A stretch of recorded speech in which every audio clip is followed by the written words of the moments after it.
Hello everyone. My name is Gabriel Pricer, Executive Director for Opera Orlando. And I'm Grant Pricer, Artistic Director for Opera Orlando. Welcome to our virtual Prelude talk for Thomas Adès' Exterminating Angel.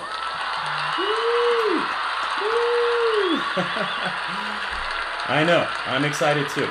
We were just listening to another Thomas Adès opera, The Tempest. Actually, one of my favorite operas, Grant, to be honest. That's beautiful.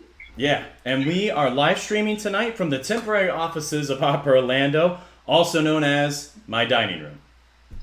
We are so happy to be able to host these talks again in partnership with our consortium partners led by Opera Omaha. Woo! They include Des Moines Metro Opera, Madison Opera, Opera Birmingham, Opera Philadelphia, Opera Saratoga, and San Diego Opera. Well, we hope you guys can hear us okay. If you have any issues, we're on Facebook. Obviously, leave some comments. Leave anything in the comments. Also, feel free to leave questions for us in the comments for our Q&A portion later on. Yeah, and so Gabe, this is the third time we've been able to do this, and it's been so nice to connect about opera, even in this socially distant and now very tumultuous time. We still hope everybody is staying safe, healthy, and definitely staying woke with everything that's happening right now. Indeed. For now, let's all enjoy the fact that we get to watch opera for the comfort of our own home, wear our PJs or suit jackets. And Grant, I forgot the snacks tonight. Can you believe that? I find that really hard to believe. I know. Well, I'll find some. Don't you worry. We have a very unique offering tonight. The surreal world of the Exterminating Angel, composed and conducted by Thomas Ades. Let's get a little picture of Thomas up there for those that might not know who Thomas is. There he is. And we actually will have Thomas joining us on the program this evening to pick his brain about this amazing and complex work. If you haven't already done so, make sure you get in the queue for viewing. All nightly Met Opera streams begin at 7:30 p.m. and they remain available via their homepage for 23 hours. Now, The Exterminating Angel, or as some critics have called it, The Dinner Party from Hell, and that gets you excited, is actually based on the 1962 film by the same title by Luis Buñuel. It's a truly provocative film about a group of wealthy dinner guests who seemingly cannot leave the party for an inexplicable reason. The guests arrive late in the evening after a performance of Lucia di Lammermoor, and coincidentally, that was the opera that we did the Prelude talk for a couple weeks ago, Grant. It made sense for us to do this one. Yeah, exactly. What a coincidence. So the guests arrive, and the house and the kitchen staff, for whatever reason, feel compelled to leave. Only the butler, poor Julio, remains to care for the guests. The guests sit down for a feast only to find it never ends. They're trapped in their own bourgeois cul-de-sac, if you will. Increasingly resentful at being shut off from the world outside, they grow mean and restless, and their worst tendencies are revealed. Bum, bum, bum. Yeah, and when this was made, it was all very much about a surreal environment. Right now, it all seems a little too real, given our current quarantine situation. Yeah. It's a perfect opera for quarantine time. No question about that. Exactly. It'll be interesting to hear what Maestro Adès has to say about his iteration of The Exterminating Angel. The opera follows the movie rather closely, right? And Adès certainly captures the surrealist atmosphere of the film with unique instrumentation and an edgy orchestration. So Thomas Adès was born in London in 1971, studied piano at the Guildhall School of Music and Drama, read music at King's College in Cambridge. A prodigious composer, conductor, and pianist, Adès was described by the New York Times in 2007 as one of today's most accomplished overall musicians. That's high praise, indeed. Adès' chamber opera, Powder Her Face, which we have a very fun picture here I want to share with you. There we go. One of the crazier operas out there, almost kind of like Lulu by Bear. Powder, yeah, it's out there. Powder Her Face, 1995 composition, has been performed worldwide, whilst The Tempest, which was written in 2004, we have a picture from The Tempest, starring Audrey Luna, who's also an Exterminating Angel. The Tempest was commissioned by London's Royal Opera House and has since been taken up by international houses, including New York's Metropolitan Opera, where it was recorded for a Dutch gramophone DVD, and it won a Grammy Award. So, I mean, Thomas Adès and I are basically the same person, Grant. Sure. A little inside joke there. Now, Adès' third opera, after Luis Buñuel's film The Exterminating Angel, we got an image here just in case to whet your appetite for this evening, originally premiered at the Salzburg Festival in July of 2016, before traveling to London, New York, and Copenhagen.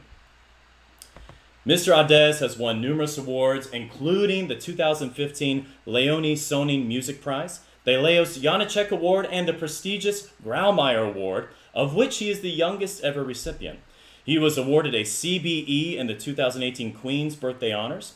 Adès was artistic director of the Aldeburgh Festival from 1999 to 2008, coaches piano and chamber music annually at the International Musician Seminar in Prussia Cove. I mean, quite a resume, and we are just beyond flattered, beyond excited to have Maestro Adès joining us. Without further ado, let's slide over and welcome Thomas Adès. Well, Thomas, thank you so much for joining us. It's a pleasure to have you on the program. We're looking forward to watching The Exterminating Angel this evening. Would love to know, why did you decide to adapt The Exterminating Angel? Was there something about the film that really inspired you? What was it? I've always loved Buñuel. I knew this film from when I was quite at high school, because my mother's a historian of surrealist art, and I guess I'd seen a lot of them, and I just liked the whole atmosphere of it. Just appealed to me, and I always loved it. And the idea of making an opera from The Exterminating Angel goes back to 20 years now before I wrote the second opera. I was going to do this one. But it was quite hard to figure out the copyright, so it sort of went on the back burner when I did The Tempest. Of course, that can be a process with copyright. So you got distracted by The Tempest and then Powder Her Face. Yeah, well, yes. Well, talk to us about the collaboration with Tom Cairns. What was the collaborative process like with him as the librettist and stage director?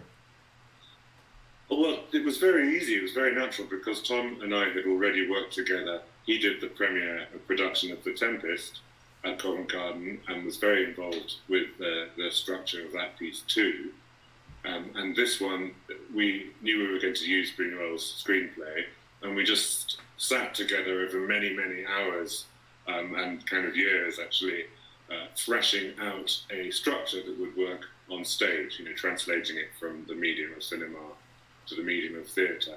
And it was very nice. I needed somebody who knew how lighting works and how you could change a scene. Right. And so we just worked hand in hand the whole way through. And also just streamlining the number of characters and just adapting it so it worked, but without completely making a new thing from scratch out of Buñuel's film. We wanted to keep that world. Yeah. Now, was it his idea to throw in the high A for Audrey Luna, or was that your idea? That was just in the music. That was, at that point, you needed to hear that character laugh off stage. And that the A was the note that was there, and I called up Audrey Luna and said, "Any chance?" And she said, "Sure." So I did it down the phone. She can sing any note. Come to find out, she's unbelievable. Not just the highest note of a song at the Met, but possibly one of the shortest as well. So blink and you miss it. Yeah, you might have to hit the rewind button to make sure you capture that when you're watching tonight. Now, the film director, the creator of Exterminating Angel, Buñuel, he never really talked about what his film was really about. I mean, it's a surrealist piece. He did say that it was commentary on the upper class. That's about all he kind of gives us. As you adapted the piece, did you have specific things you wanted to explore or discuss with this work? I just knew I wanted to have this opera where people get on stage and then they're locked in for no actual external reason. They simply, the mechanism that gets people through a door has somehow been switched off and they don't know why. Right. But sometimes they make it happen themselves. I just thought that would be a very suitable subject for an opera, because in some ways that's what operas are all like. It really is fitting, and there's so many opera references in the movie, which I was surprised by. Right, there's a lot of music in the movie, although Buñuel never used a score. He didn't like having film music, but he often used things like that and their references. I think that the fact that it's in a very high society in the film, one of the effects of that is you see the what's the word I want? You see the deterioration more. If you start on somewhere that's very, very elevated, very smart, beautiful hair, clothes, and everything, and then that shows the process more clearly than if it was just in a regular house. But I think Buñuel possibly knew there's so much more to this image, this parable, than just being a thing about decadence of upper class. I mean, when I was writing the piece, when I was orchestrating it in 2014-15, it was a surrealist fairy tale, in my mind. But now, with lockdown and everything all around us, it feels like a documentary. Right. It is kind of a quarantine opera. It really is almost too poignant. And the weirdness of the feeling of it is every day going to be the same. That's part of what is in the Buñuel, I think. Yeah, there are a couple of moments of deja vu in the film that I was so happy that you kept that in the opera. And for us watching it maybe for the first time, we might think, well, that's a mistake. Maybe I hit the rewind button by accident. But no, that's part of the surrealist experience, right? No, it's one of the most exciting things in the movie. He simply, when the guests arrive, he simply shows the footage twice. So they come in twice through the same door. The whole thing is just repeated. And there's something about that completely, I fell in love with that, and I wanted to have it in an opera. Of course, in the opera, you don't just sing that. It's exactly the same, because that's the thing that operas do anyway. You didn't want to get confused with a Handel opera, where we're just going back to the A section. It has a slight sense that when they're doing it, they're thinking, wait a minute, I've already sung this. No, I totally got that when watching it too. And I think in the film it kind of works as an omen for what's about to come, and the opera does too. And it's a sign that it starts in some kind of reality, but by the time they walk into the house, actual reality has dissolved, and we've moved into they've kind of fallen into eternity in some way. Yeah, like an abyss of eternity or something, yeah. Now, the instrumentation and orchestration in many ways make this piece.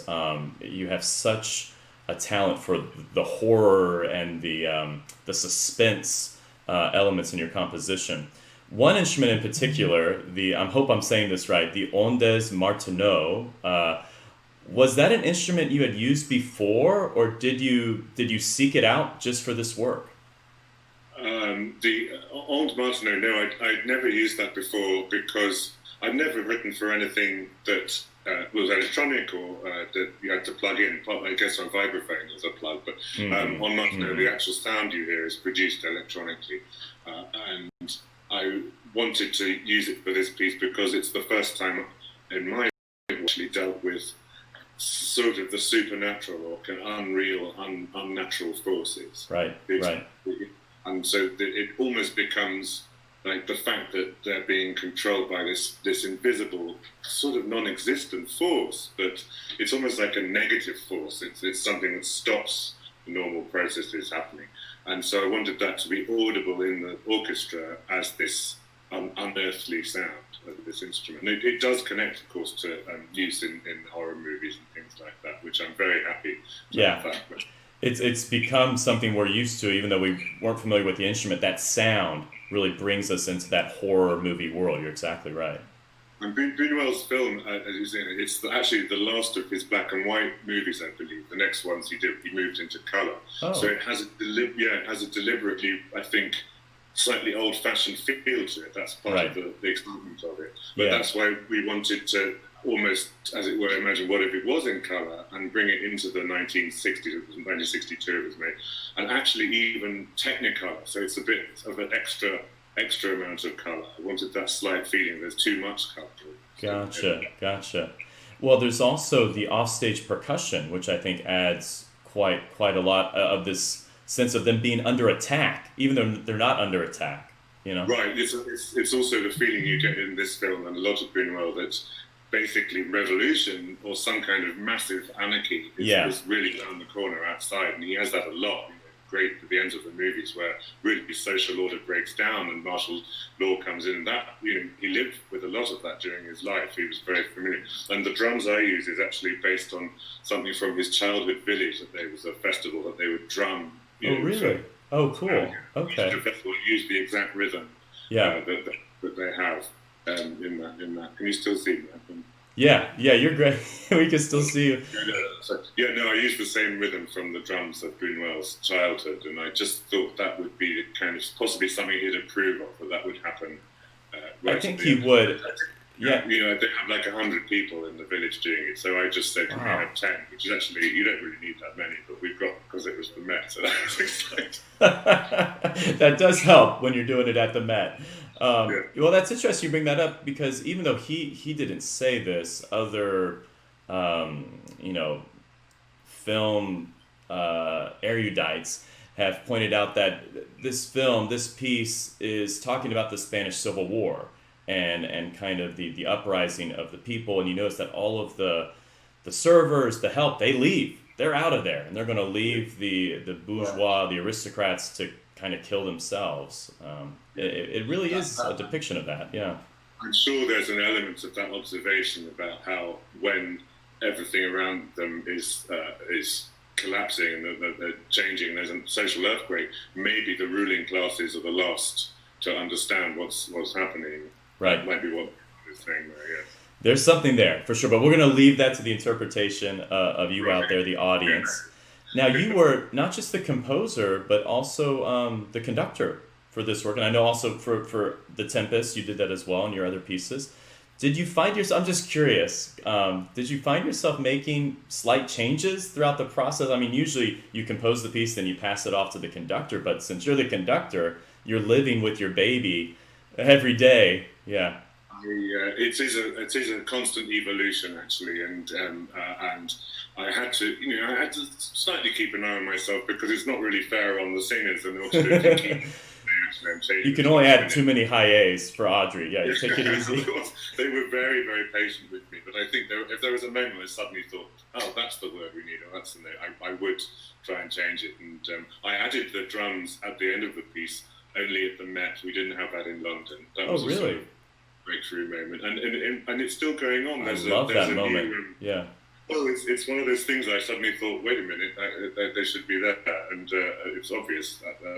But there will actually be there are plans for a new production, and I'm going to revisit the score a little bit. Just to kind of just to tighten a couple of things, and there's always a kind of process of improvement, I guess. Plus the fact that it's now reality, not a fantasy anymore. Are you at liberty to say where that production might be, or is it top secret? It's not been announced yet, but it's confirmed for 2024. Okay, so got some time. I mean, there's still up to then, and it's here in Europe, but it's very exciting anyway. Wonderful. Well, we need to bring it to Orlando. I think our audience would just love it. I think it would attract a new audience here. So we'll talk separately. We'll talk offline about that. That's exciting, yeah. Now, the film had more of a neoclassical or old world European feel to it, whereas the Metropolitan production more of a 60s mod. And I had to look that up. I don't claim to know these terms. Was there a specific reason for that shift in interpretation? I mean, I think, again, it could be done. Buñuel's film, made in 1962, has for that time a very deliberately old-fashioned look, and it could almost be set any time. I mean, you'd look at it and think, is this the 1890s? Is it the 1930s? Is it Spain? Is it Mexico? It's kind of deliberately slightly unreal. There's something outside time about it. I mean, it's probably supposed to be the 1920s, 30s, but it's not really clear. But we thought, why not take it into the period that it actually was made in, early 1960s, with those kind of colours and that kind of decor, and make it as though it's from that time.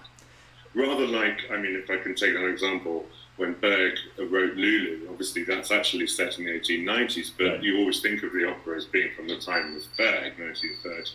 So we thought we'd do the same thing to Buñuel, and also bring it into colour, because as everyone says, it's last black and white. We said that. He called it his dark pearl, Buñuel. It was kind of a favourite among his movies. And so but I think I wanted to bring that, but then kind of turn up the colour suddenly and have that. Because opera, of course, is a colourful, it's adding colour. Right, adding the hair and makeup. I mean, it would have been a little lackluster to have a black and white interpretation of it, I think. And I also think the other thing is you need to see them. They deteriorate very rapidly during the course of the thing, so they have to start somewhere. Yeah, right, glamorous. Yeah, exactly. And I think there's something about setting in the '60s makes it a little more accessible for our audience to be like, oh gosh, maybe I know some people like that.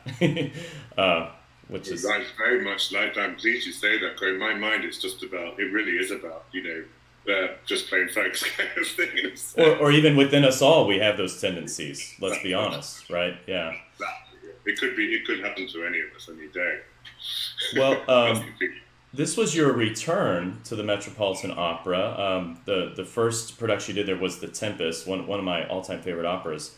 What was different this time around versus your premiere at the time, or how was it to be back at the Met? Well, I think the second time is always a bit easier because you have a bit more of an understanding of the structure. I kind of know what everybody does and what they can contribute a bit more off the bat. And first time round, I didn't know where everything was. But the second time as well, I still get completely lost in the warren that is the backstage at the Met. But I did feel a bit. It's a labyrinth back there, yeah. But there's nothing like it. There's a thrill to being there. It's easier the second time. If there's a third time, I guess it'll be easier again. Hopefully so. Maybe a sequel. Well, there is a scene in the movie that you kind of touched on at the end of Exterminating Angel, but there's a scene where they end up in a church. Any thoughts on doing a sequel? They get stuck in a church. About that. We decided, because of various things, to make that instead of gathering in the cathedral as they do in the Buñuel, it would be the same idea, but it would be like they'd kind of come into the theatre. I mean, they would break the fourth wall, and suddenly we're in the opera house itself. What I want was to come into the opera, into the auditorium where the audience is sitting. Wow. Suddenly that would be the end. The house lights would go up. So that's we didn't end up doing that.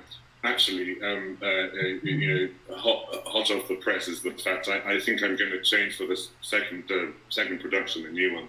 I'm going to try having it that it actually is the Requiem in the cathedral that they talk about. So okay. Actually, it's the same music, but they'll come on stage singing Requiem, and then it goes into because I think that is right. They do kind of advertise it, but I mean, we also had to work out how to suddenly build a cathedral in the last 5 minutes. Piece of cake. Projections. That's where it's at nowadays. Yeah. Well, Thomas, I've really enjoyed this time to get to know you. I know our audience has appreciated it. I hope they don't feel like they're stuck in your opera, but that's kind of the point. They enjoy Exterminating Angel. Any last words before we let you go? Well, I hope they enjoy the ride and remember how you get out. That's the important thing. Yeah, find your exact seat. Oh, I don't want to give it away. Such a pleasure, Tom. Thank you so much for your time, Thomas. We'll talk to you later. It was such a delight to speak with Thomas. That actually was from earlier today because Thomas obviously is on England time. So hopefully he is peacefully asleep. But he said he's going to watch the live stream tomorrow morning. It must be pretty cool to be able to watch your own composition being streamed from the Metropolitan Opera. We wish him well. Thank you, Thomas, for joining us. Hope you guys enjoyed that interview. So Grant, let's talk about some things to watch for. We're getting pretty close to showtime here. So what are some things to watch for in Exterminating Angel? But you guys hit on a lot of the really unique aspects of the production. I think for me, what I find really kind of compelling in this is that rarely do you get all of the principals on stage the entire opera. And just by the very nature of this, once they're out there, they're out there. Yeah. Exactly. And just the writing is so complex because you don't have a lot of like aria moments. There aren't these long extended arias, there's a lot of talking, and there's a lot of talking over each other, and I just can't imagine the focus and sort of the intensity of a performer being on stage for that long and filling that time on stage. So I think just kind of look at the Herculean effort that it takes for them to be on stage. That's an SAT word, Grant. Very impressive. Yeah, when we did All Is Calm, the cast also remarked on how difficult that was, because those 9 soldiers, those 9 guys were on stage the entire time. Now that was about 75 minutes, 90 minutes long. Yeah, right? So about 75. Yep. And so this is a longer night to be on stage the whole time. Yeah, that's got to be tough. For me, something to watch for are the animals on stage. I don't know about you, but you go to the Met and you just know there's going to be an animal on stage. And Bohème, they bring on the donkey. Girl of the Golden West, they had a real horse. I mean, unbelievable. I was not expecting that. Blown away. Aida, they got the real elephants. So what animals should we look out for tonight, Grant? Yeah, well, it's really interesting, because the hostess of the party, basically likes to play pranks. And so she had these elaborate pranks set up at the beginning for the party that included sheep wandering through the dining room. And they have real sheep. They have real sheep, yeah, right? And so the Met is great because you have real sheep. Little warning there: no sheep were harmed in the course of this production. You said that. I was worried. Just so they know, just so people know. And she also had a trained bear. Now, trained bears are hard to come by. I don't fault the Met for getting a real bear. But you know who they did get to play the bear, Grant? I shudder to ask. A baritone.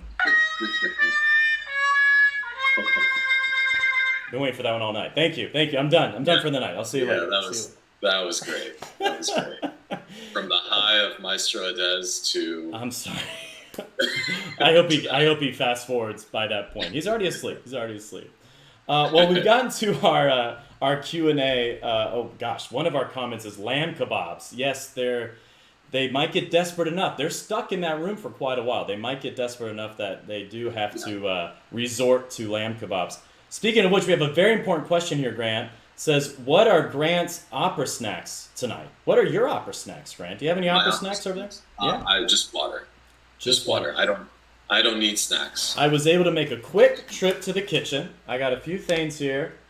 You notice we love to shop at Trader Joe's here at the Pricer household. Got the hint of lime chips. Those are Grayson's favorite. Still from Cinco de Mayo. I hope they're still good. That was like a month ago. And these are delicious. I can't even put them on the right spot from Trader Joe's. I'll share with you, Grant. You want one? You should start a podcast. A snack. No. Don't poke the bear. The baritone. Yeah. Well, unfortunately, I don't see any serious questions. I have a question for you, Grant. What is your favorite musical or even dramatic moment in Exterminating Angel? I think what's really cool about the piece is that you have a lot of characters on stage, and they all have their own little story, and it all kind of comes out in bits and pieces. So that's kind of the really interesting and compelling thing of the plot. It's not very action driven, but you get to learn about these people. And each of them have their own kind of like musical quirk to them as well. Audrey Luna is popping up high S, high A's out of nowhere, and then the hostess, she like has to leap 2 octaves to sing through a phrase. I don't know if Thomas just didn't like her. No, I think it was a musical quirk. And the doctor, the doctor sounds like the Cowardly Lion to me in a lot of places. Yeah, exactly. And I think it's brilliant because it allows us to kind of, even if we don't know, we can't necessarily see who's singing, we kind of know which character is now sort of interjecting. But I would say my most favorite moment, there are 2, the duet between Beatriz and Eduardo, who are the lovers, the lovers, and they're supposed to get married at the end of the week, and then they get locked into this quarantine, and they don't see a way out, and it's a beautifully tragic story, but they have a duet, a love duet, that's just gorgeous, and it sort of comes out of a lot of chaos, and it's just a really nice breath of fresh air in that. And then I love the dream sequence. Oh, right. Aware. There's I don't some want to give too weird much stuff away. that goes down in that dream sequence, by the way. I was not expecting that. Yeah. But I think for me, it's even more just the instrumentation and the added sonic soundscape, landscape that Thomas brings to the piece, just heightens that the surrealness. Which, Right. going back and watching the Buñuel, because we've seen so much, film has progressed so much, it feels a little dated, but the opera makes it a really creepy in a really great way. Right. We have some questions about, what's the best way to kind of get into this opera. For me, it was watching the movie, for sure. And it's an amazing film. I know it's in black and white, but you can find it for free. I was able to find it for free online. Definitely worth watching.